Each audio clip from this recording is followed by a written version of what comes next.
You're listening to Beat Autoimmune and Thrive, the podcast all about reversing and preventing autoimmune conditions so you can live your most vibrant life as soon as possible. We talk about autoimmune root causes, actionable solutions, and inspirational healing stories. I'm Palmer Kippola, and I used to have MS.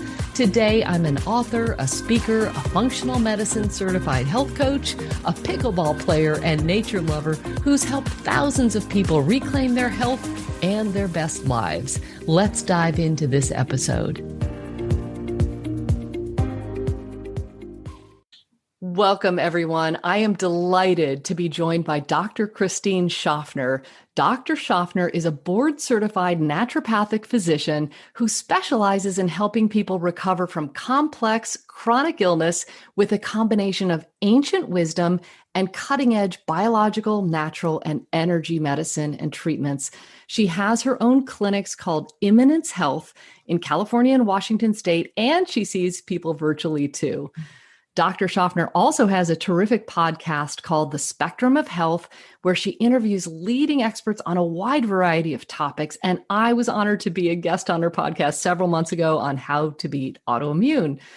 What I appreciate about you so much, Dr. Schaffner, is your openness, your compassion, your collaborative nature, and your passion for educating patients as well as other practitioners about deep root causes that are often overlooked when it comes to reversing autoimmunity and other complex health conditions. I'm also delighted to call you a friend, and I'm so glad you're here. Welcome. Oh, thank you so much for that heartwarming introduction. That really means a lot. And it's so lovely to be here. I love that we're swapping sides of the interview process, and it's really good to be interviewed by you now. Absolutely. And not a moment too soon, because we have a world of people seeking to heal from complex chronic health issues like autoimmunity. In fact, I read a study recently that said half of all people in the United States and probably in all Western countries are dealing with at least one chronic health issue. And that is a massive problem. So I am super excited to dig deeply into the topic of lymphatic system and how to heal that with you today, because from my high level understanding, this is literally our trash removal system. So imagine what would happen if the trash in your home didn't get picked up and disposed of. What would happen then? It sounds pretty awful, right? So this is an area that's often overlooked, not only by Western medicine, but I think by natural medicine too. And that's a big mistake. And you're here to share why. So I'm going to just kick this off with having you help us to understand the lymphatic system. Why is this important? Let's do a 101 level on the lymph system. Great. Happy to. And I'm so glad that we're talking to your audience, especially those with autoimmune illnesses, about the lymphatic system.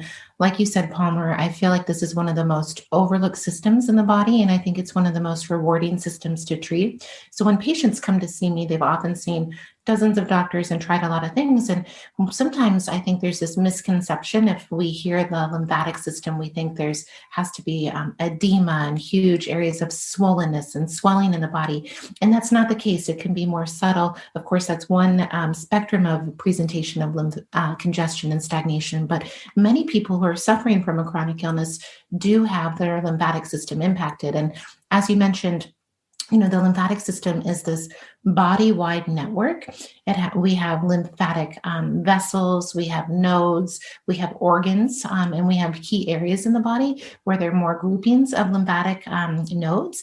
And the job of the lymphatic system is, yes, it's absolutely the waste removal system, but it's also an area where we survey our immune system. So essentially, our immune system fights infection and pathogen in the system. So you might have a sore throat or notice you have swollen lymph nodes, or patients with Bartonella infections or persistent Lyme disease can have lymphatic congestion, especially in their cervical lymph nodes. And so it's a big part of how our immune system tells us, okay, what pathogen is affecting us and how do we mount a response? And so again, you can see this intersection, especially when we deal with autoimmunity. My view of autoimmunity is that your body isn't wildly just randomly turning on itself. There is a complex miscommunication that's happening that I feel that is triggered by environmental toxicants and stealth pathogens that are kind of underlying an autoimmune illnesses. So, when you think about those two buckets, the lymphatic system is that intersection that we're dealing with both of those things. And so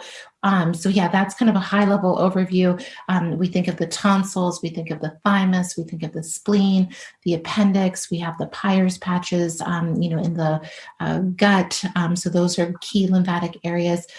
For women, our breasts are really a lot of lymphatic tissue. So if you have any breast, swelling before your menstrual cycle, or if you have these benign cysts, in your breast called fibroadenomas or fibrocystic breast disease, that can be improved by draining and properly draining your lymphatic system. So there's a lot of key lymphatic vessels and nodes around the breast tissue, the armpits, around the bikini line and the groin that kind of drains our reproductive organs as well as our lower extremities. And then we can, of course, talk about the glymphatic system, which is this lymph system in the brain that I love talking about and sharing information around. So as you kind of see this picture that gets painted, that it's this body-wide network and this body-wide system, that if it's not moving, it can affect not only the local tissues, but distant tissues. And so we need to get this whole system draining and moving for our bodies to be healthy.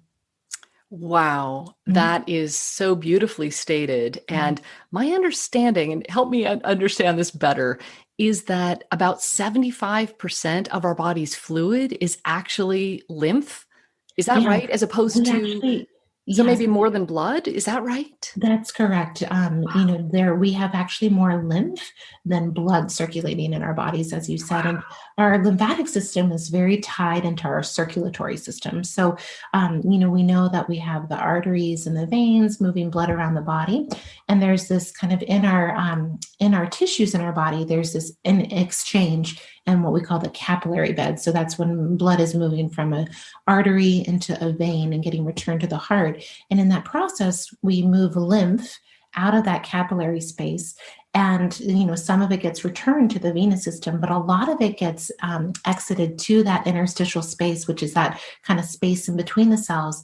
And it brings nutrition to the cells, but it removes waste and then gets drained into the lymphatic network and then gets returned to the heart. And so, there's so much anatomy to dive into, when we look at the lymphatic system, but why we look at it in connection with the circulatory system, we know that the circulatory system has this pumping nature. And, we know that there's just this movement that happens because of our heart and because of the fluid dynamics in our circulatory system, that it moves on its own.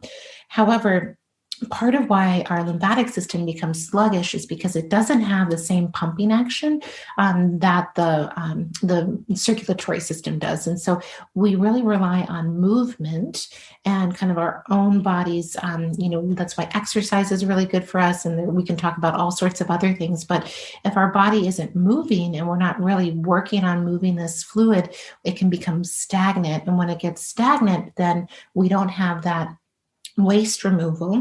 And then these things build up in our tissues and can create inflammatory processes and can create, kind of this, when you think of a traffic jam, if you will. So if one area is that there's a traffic jam on one street, it can affect, the whole city. But, we have to adjust where, get things moving in that congested area for the whole system to drain. Got it. Well, it sounds very complex. And I just have a couple more questions about the actual description or definition of the lymph system, because I hear a lot about the intracellular, or is it extracellular matrix, that between cell area, and fascia. So is that part of the lymph system or not? Yeah, I'm so glad you touched on these topics. These are things that I am fascinated by, and they're all interconnected. When we think about the body, when we learn about anatomy in school, we think the body there are these compartments, right? That everything, has its place, and of course they communicate. But I think that we're trying to describe this interconnected network when we look at things. So we have the fascia, and the fascia has been thought of this like saran wrap around our muscles and our tissues, and when we've learned about it in school, we think of it as a really structural aspect of our body.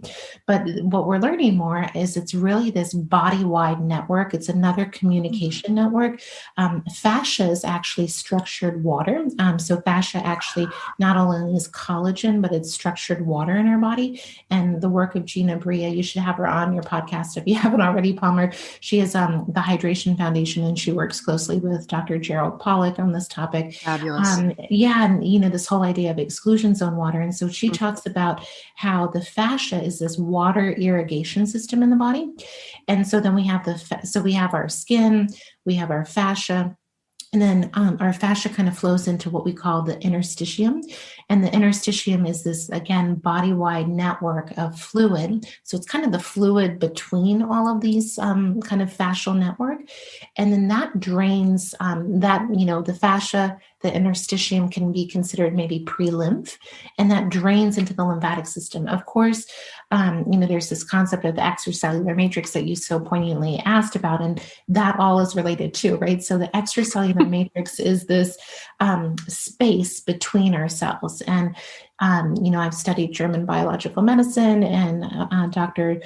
Alfred Pischinger wrote a book called The Extracellular Matrix and Ground Regulation. He really talked about every disease starts within the matrix. So he was a big proponent that if the extracellular matrix is not communicating properly, or there is a buildup of metabolic waste that normally occurs, or a buildup of environmental toxicants, or in my framework, or stealth pathogens feeding on proteins and collagen and so forth, then basically the cells can't communicate, and we lose that communication network, and disease starts. So, I wish I could just give you a visual here, but I always like to show the picture of the extracellular matrix, and you'll see things like collagen and hyaluronic acid and elastin and fibroblasts and mast cells. And it's kind of the capillaries are on one end, and then the lymph vessels are on another end. So again, that lymph is moving through this space and it's on its way to the lymphatic vessels.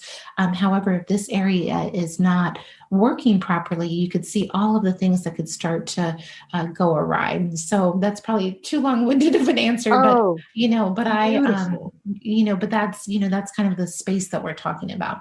And this it's hitting me in the sense of, we don't hear about this. It's not discussed. And it's sort of a new frontier. So there's one part of it where, scientists and doctors are just learning about a lot of this stuff, and we're having new understandings happening all the time. And that's what I love about you, is that you're constantly curious to learn about all of this. And it's amazing to me that this is kind of a missing piece in the whole equation of healing. So one thing that I wonder, because you've seen so many complex chronic illness cases in your career, is this something that everyone with a complex chronic health condition should be concerned about or needs to pay attention to? Or are there particular cases or people or instances where it becomes even more important? Yeah, I think it's really the foundation of our health. And if you have a chronic illness, you know that, you need to work on the foundations of your health. So I really feel like everybody can benefit from looking at their lymphatic system, doing things that are going to improve the flow and drainage in the lymphatic system. So I really do feel all my patients need to work on it to different degrees, of course. Some people can have, of course, more congestion and stagnation in that system than others. But I think because, again, how it's so key into removing waste and helping our immune systems fight infection, it really is the foundation of treatment.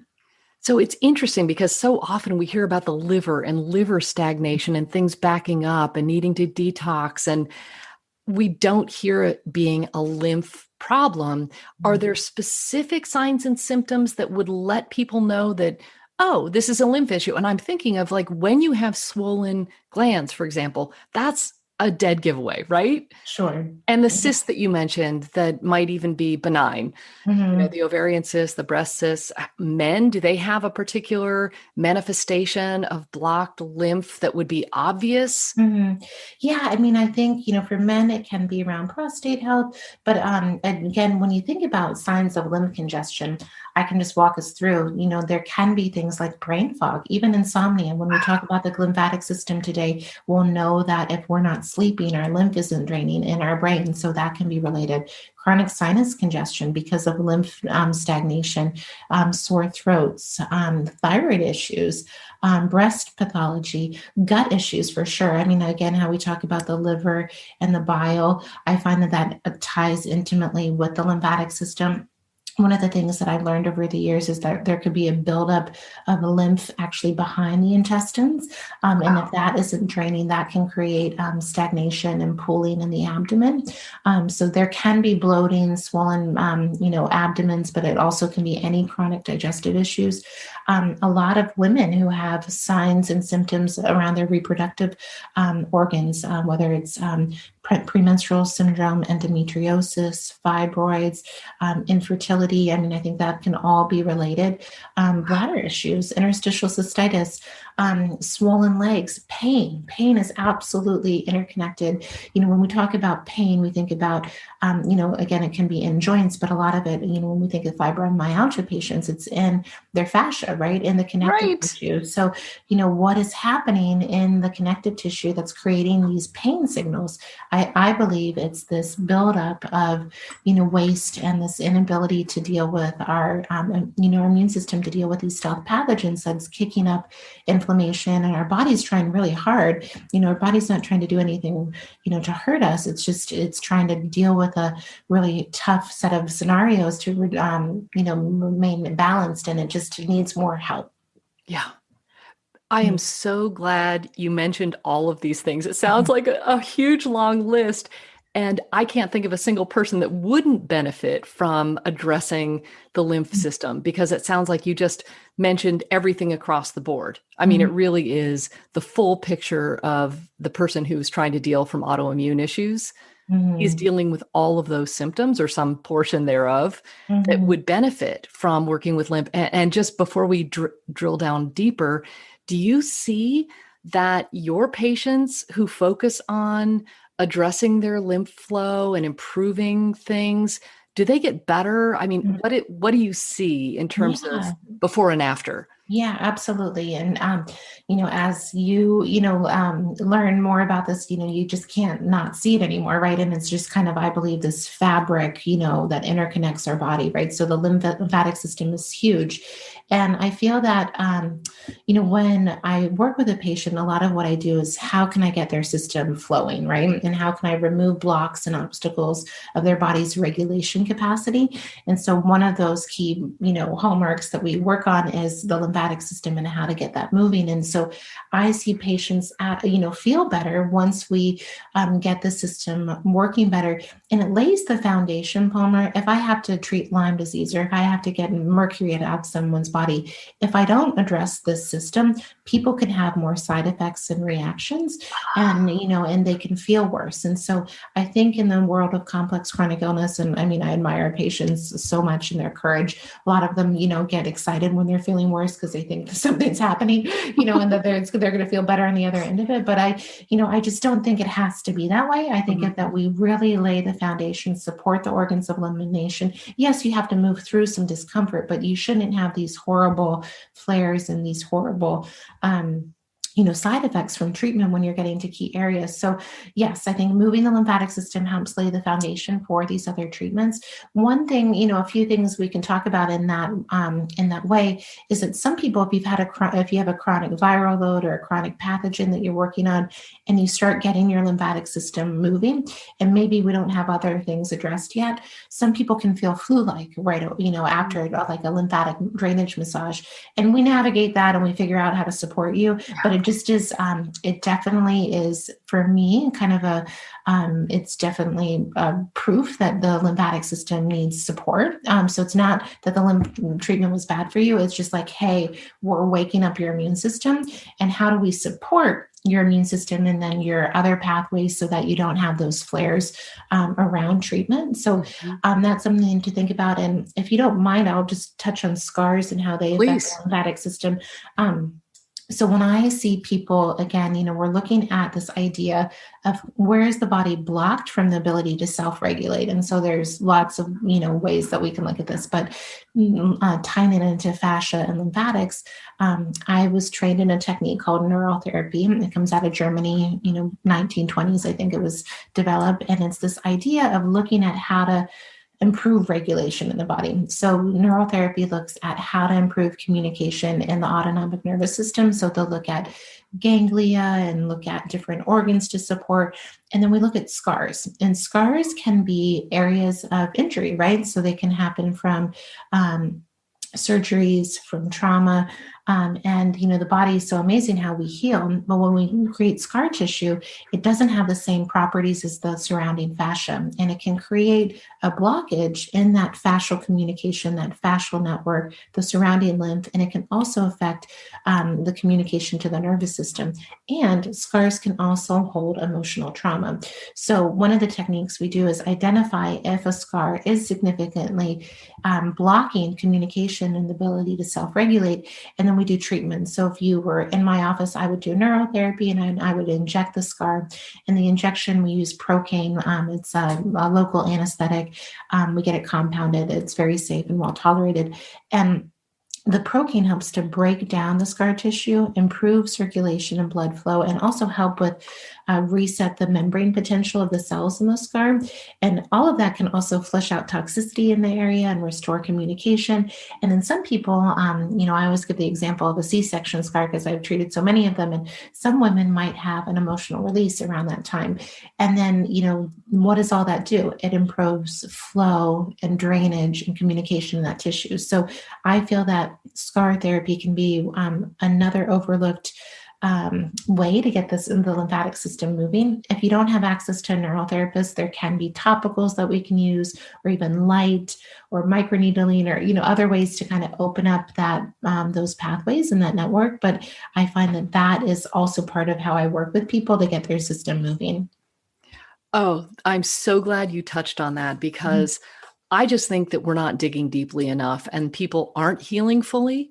And sometimes they're wondering, I've tried everything and I'm still not getting better. And these are things that it's like you just need to have bigger tools in the toolbox. You need a bigger toolbox to be able to work with somebody like Dr. Schaffner. I personally have done scar therapy with an energy medicine practitioner and an integrative physician who actually had me using clay, like a bentonite clay on my scars. It was more than just the clay, and I can't remember what went in it. I think it was part of Dr. Cowden's protocol from healing Lyme and so forth. And part of it was even the navel. So if you think about scars, our own belly buttons are scars, right? I mean, isn't that a crazy concept? Like each one of us has this, right? But I have scars from other things and climbing this redwood fence, and I got hung up on it under my arm, and who knew, right? Yeah, no, it's definitely, I never learned that in school, right? And so it's something, and it's so rewarding to treat. And yeah, we treat the belly button, the umbilicus. I always when that tests, people kind of like don't think, oh, my belly button's a scar, and that has to do about like your connection with your mom and how you came into the world. And a lot of people have had traumatic birth stories, right? And so it helps to just open up the healing for those somatic memories that can be stored in the body. And then when you think about the belly button too, it's in this the center of our digestion. There's a lot of lymphatic drainage in that area. And then if you kind of connect with the chakra system too, it's our solar plexus. It's kind of our power center in the body. So there's a lot happening in our abdomen, and that's something that I look at often. Oh my goodness. Okay. I kind of want to jump into treatment, but before we do and talk about therapies, what is blocking our lymph from flowing? What is happening that's harming us? Because I think, it's my perspective that one of the first rules of healing is actually removing the blockages, removing things that are harming us, the inflammatory foods, the unnecessary medications, the negative thinking, right? You want to clear all that stuff out. So what's getting in the way that our lymph isn't actually doing what it's supposed to do. Yeah, absolutely. And I have the same, philosophy as well. And so, there's a lot of different things, right? And so when we look at a person who's been chronically ill for a long time, we look at what is blocking their regulation and what are interference fields. And interference fields can have a aspect that they can be affecting our lymphatics. And so I talked about scars. So scars are in the area of interference fields. And then there's also this idea of a focal infection. And a focal infection can be an area that the body is not responding or reacting to or clearing anymore, but it can be a source of chronic pathogens that can be, affecting and draining energy in our body and affecting our lymphatics. So we look at the mouth a lot. Unfortunately, a lot goes wrong in the mouth, and a lot of the root cause of a lot of these autoimmune issues and a lot of our chronic illnesses have an etiology in the mouth. And so we look at amalgam fillings that unfortunately there's still, widespread. And amalgam fillings are silver fillings. They have mercury, a known neurotoxin. So if you have this constant release of mercury vapor over time, that can not only be neurotoxic and affect your brain and your central nervous system, but that can also affect your lymphatic system, right? So the lymphatics that drain the mouth, the tonsils, root canal teeth are focal infections. They are basically dead teeth that harbor bacteria over time, and that can also poison the lymphatic system. And then the wisdom tooth cavitation site, that is a really common area in our patients that get overlooked. And so that's an area of, the wisdom tooth is extracted. That never properly heals. There can be chronic, necrotic bone in that area that can be just a reservoir of bugs that can just be draining and affecting the lymphatic system and the vagus nerve and all of these things. So, we look at focal infections. So focal infections can be in the mouth. They can be the tonsils. So if someone has had a chronic history of mono or strep or even any dental pathology, that tissue, I reflect on this a lot. The tonsils seem to be a big area of immune dysregulation for patients who have a chronic illness.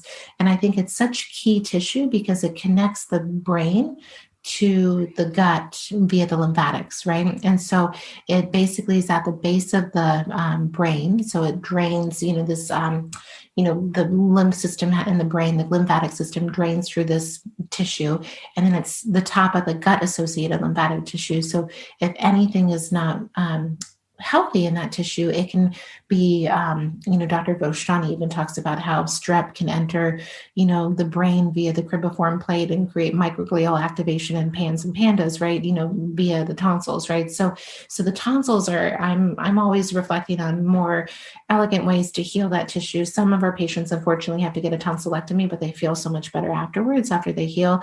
So that can be a focal infection. The sinuses can be a focal infection that can be affecting the lymphatic system. I know you're well aware of mold, how that affects our bodies. So either, just dysbiosis in the sinuses, right? So we have bacterial overgrowth or we have mold producing mycotoxins. So we have mycotoxins and biotoxins in our sinuses that can affect our brain or lymphatics. So, the sinuses, the tonsils, the mouth, those can be areas. And then, chronic digestive issues can, of course, affect the Peyer's patches in the lymphatic system. Another part of the lymphatic system I didn't touch upon in the gut is via part of the lymphatic system in the small intestine is via what we call the lacteals, where we absorb fat. And that fat is, the precursor for our hormones and cell membranes. So if that's not working well, we can have poor fat assimilation and so forth. And then we just think about, okay, I just walked us through these kind of focal areas in the body. But remember that space that I just told you about, right? That extracellular matrix. And that is the area where stealth pathogens hang out, right? So I treat a lot of Lyme and co-infections. So spirochetes love collagen, love elastin, right? So they're going to degrade that communication fiber in our body. Heavy metals have a charge that they like to bind to these sulfated glycoproteins in the extracellular matrix and affect communication. Glyphosate affects our collagen, basically. Just thinking that. Yeah, it gets, the thing that I reflect on, and I talked to Dr. Senna if I want to flesh this idea out, when she talks about glyphosate, right? So glyphosate is glycine. Glycine is a building block of collagen. So we're inundated, unfortunately. Even if you like eat everything right, you still unfortunately are exposed to glyphosate. So why this, what we're thinking, why we see so much chronic illness, and the trends really do happen after 1996 and Roundup and all this. And when I reflect on it, I think, wow. So, and Stephanie, Dr. Senham, she talks about this, how glyphosate can be incorporated where we should have glycine in our body. So then we have glyphosate in our collagen, right? And if collagen is this fiber optic semiconductor in the body, that's really key to how light gets conducted, how electrons get conducted.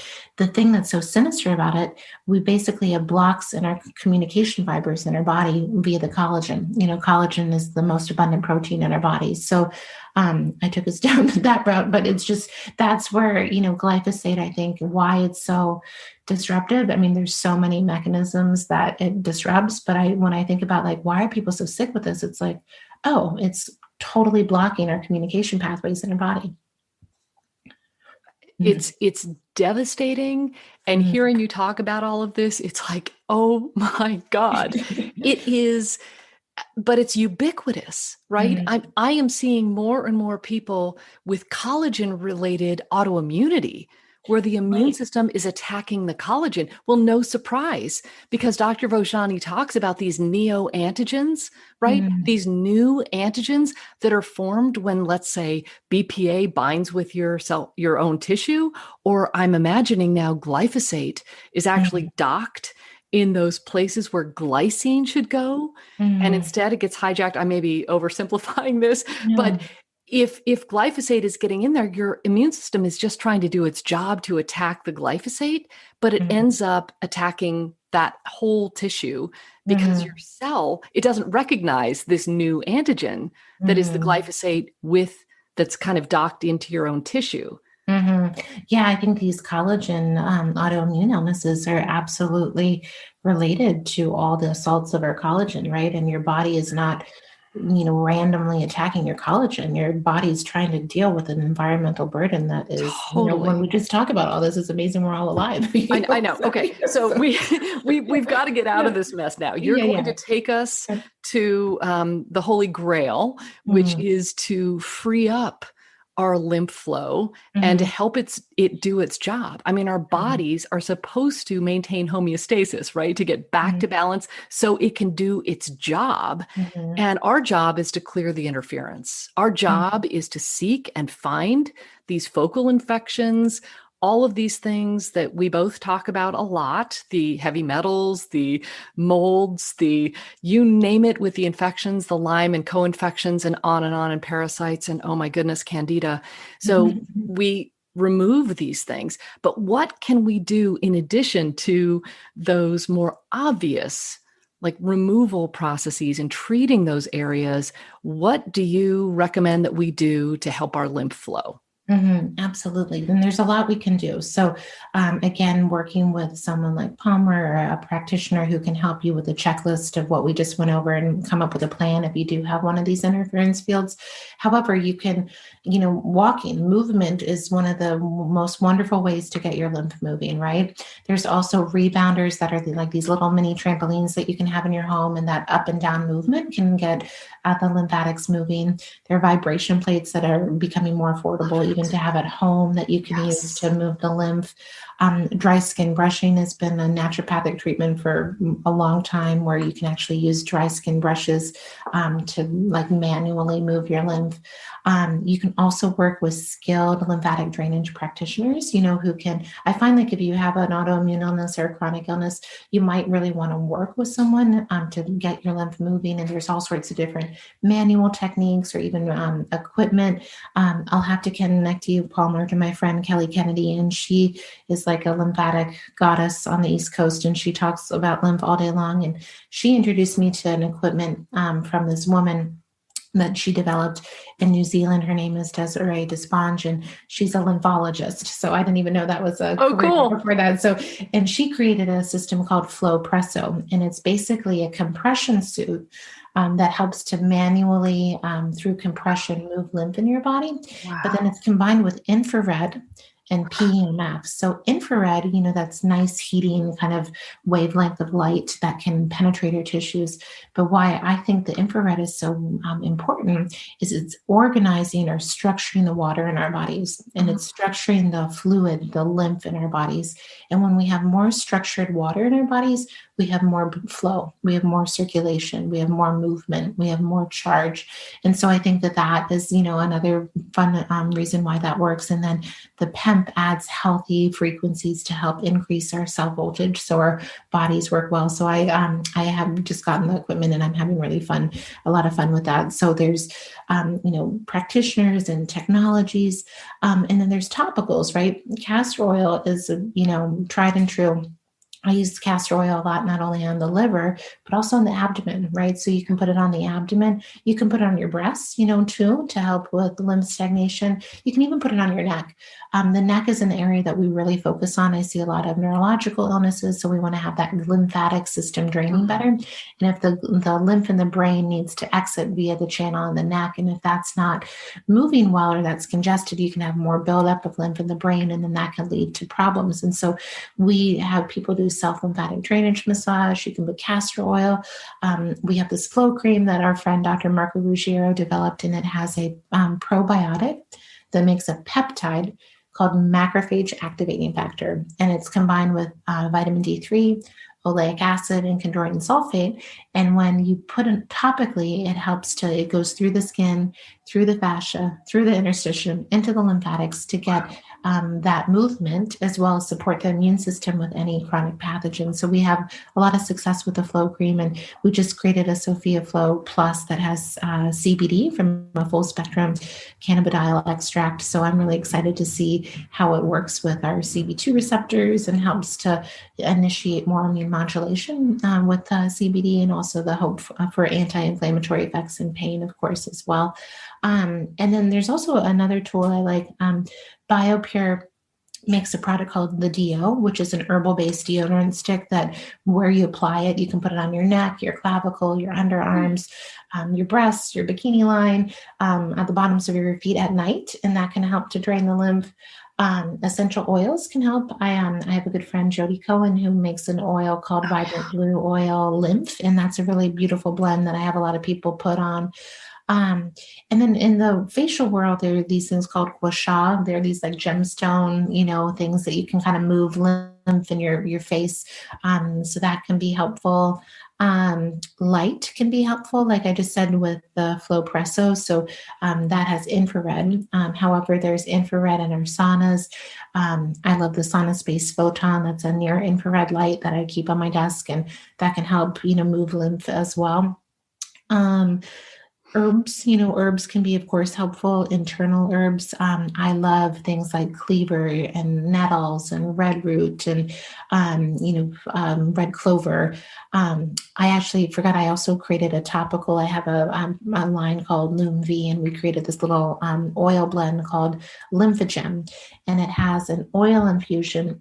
So it's castor oil and other, nourishing oils, and it's infused with nettles, calendula, red root, red clover, and then it has 3 essential oils: frankincense, heliochrysum, and geranium. So it's in this little roller ball, and it smells good. So you can just kind of put it on and move your lymph. So there's lots of tools, and then I can't forget hydration, right? So hydration is really important to move this water and this fluid in your body. So I always love people to get, of course, clean water.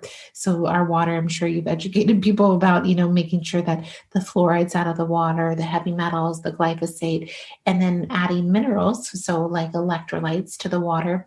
And then if you want to get fancy, you can structure your water, so you can actually structure the water.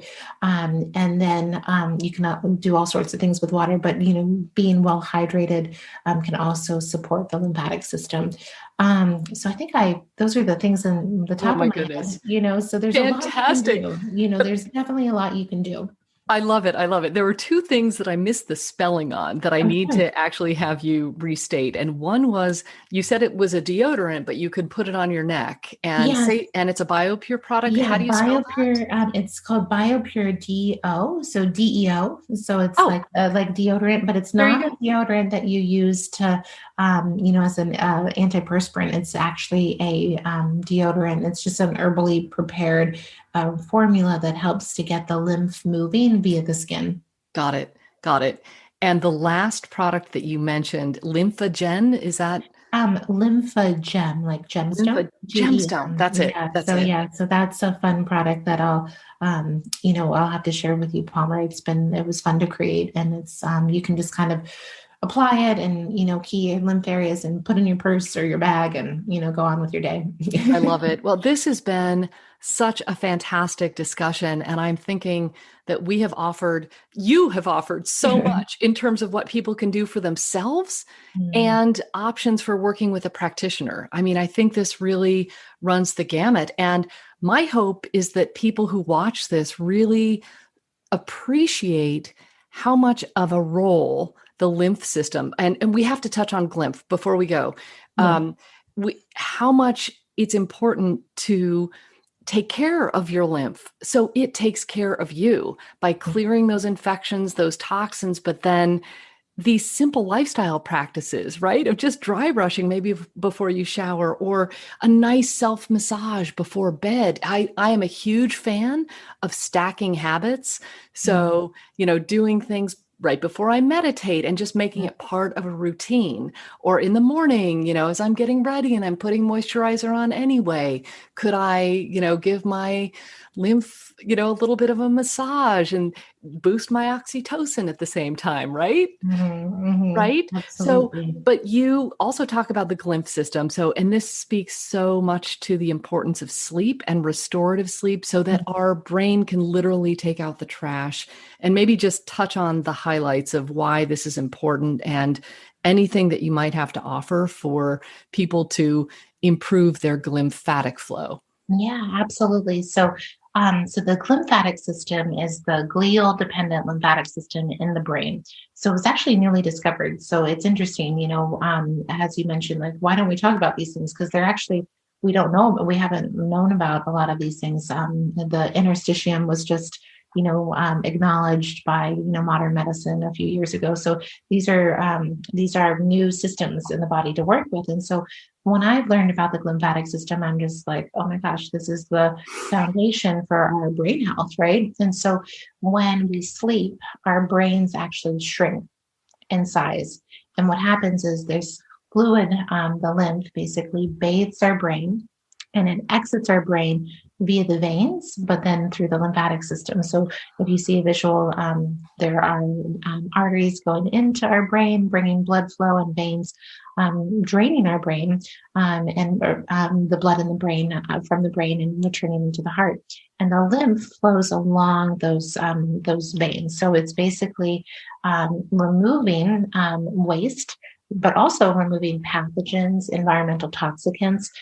So the key factors here are we need a good night's sleep. And then we also need a lot of the things I've talked about downstream, to be moving so that our lymph has actually a place to move, right? So if we have lymph stagnation here down, that can actually create pooling of lymph in our brain. And then we've seen, Palmer, there's a couple studies that show essentially when we don't get a good night's sleep, we have a buildup of amyloid beta in the brain. So amyloid beta is linked to a lot of neurodegenerative diseases, and it's naturally occurring, and it occurs in higher amounts for all sorts of different reasons that we're finding. However, the glymphatic system actually helps to remove and get that trash out of the brain. So if we're not sleeping, that builds up. So again, it's really important to optimize your sleep, get restorative sleep. And I also think part of, a lot of what we do is look at, okay, why are our brains sick? And unfortunately, it's a buildup of environmental toxicants, pathogens, and so forth. And once things get in the brain, we need to rely on the healthy lymphatic system, but it takes time, right? So one of our biggest allies as nature intended is the melatonin. So the pineal gland produces melatonin at night. And that's why it's important to be in touch with our circadian rhythms and, light at night and all of the things. So we get the signaling from our pineal gland that it's bedtime and to produce melatonin.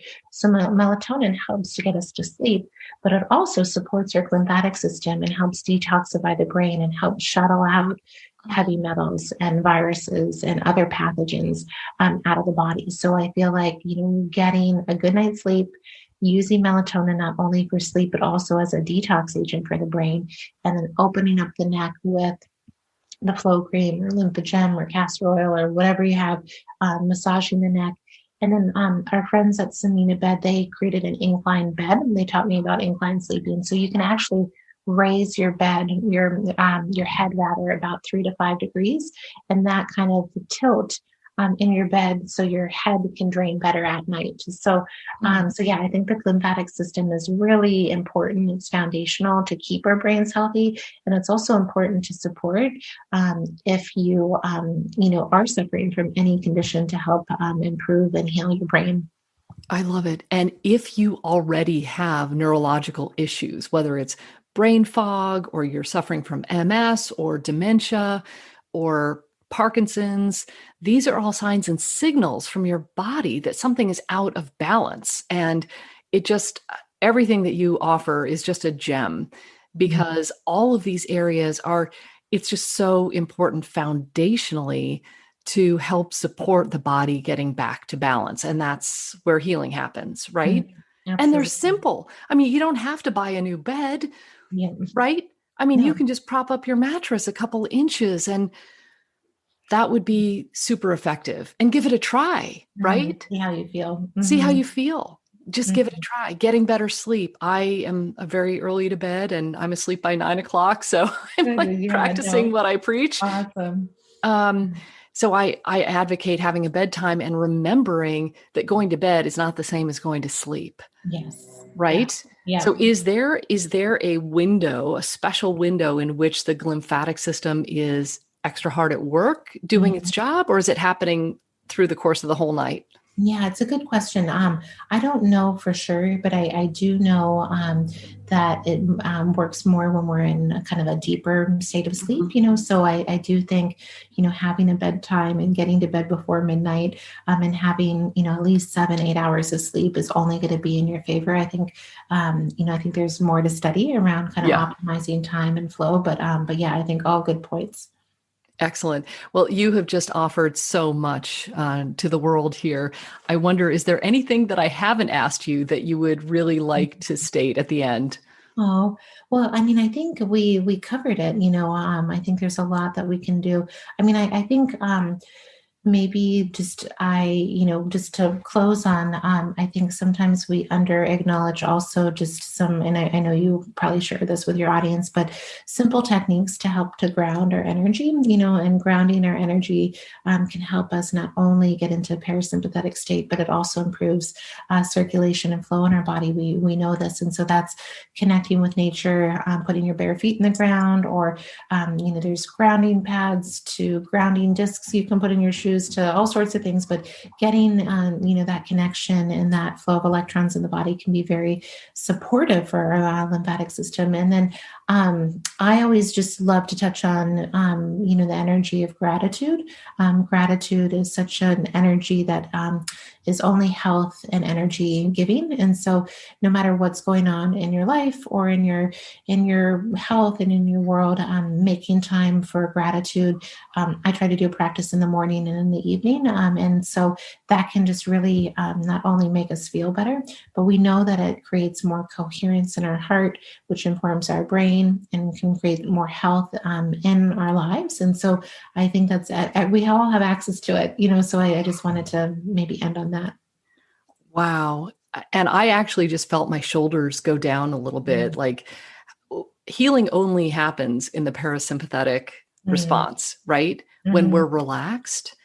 And I have found through neurofeedback and practices that I do that my state of coherence and working with heart math doing gratitude and forgiveness practices is an amazing pathway into that coherence that you're talking about, that healing state. So what a beautiful way to end. Thank you so much. Thank you, Palmer. That's a joy. I am so happy that we had a chance to have this conversation, and I can't wait to have you back to talk more, because there are a million different directions we could go in, and I'm grateful for you. That's how I feel. Oh, thank you, Palmer. And thank you so much for having me on, this recording. And I know that you're doing amazing work, and I just really appreciate knowing you. So thank you. Thank you, Christine. I look forward to the next time soon. Me too. And that's a wrap. Thanks so much for tuning in. If you enjoyed this episode, be sure to subscribe, share it with your friends and family, and if you feel inspired, please leave a quick review so other people can find it too. Now, if you want to beat autoimmune and thrive, make sure you sign up for my free video training at freeautoimmunetraining.com. That's freeautoimmunetraining.com, and watch the first video right away. Take good care. Bye for now.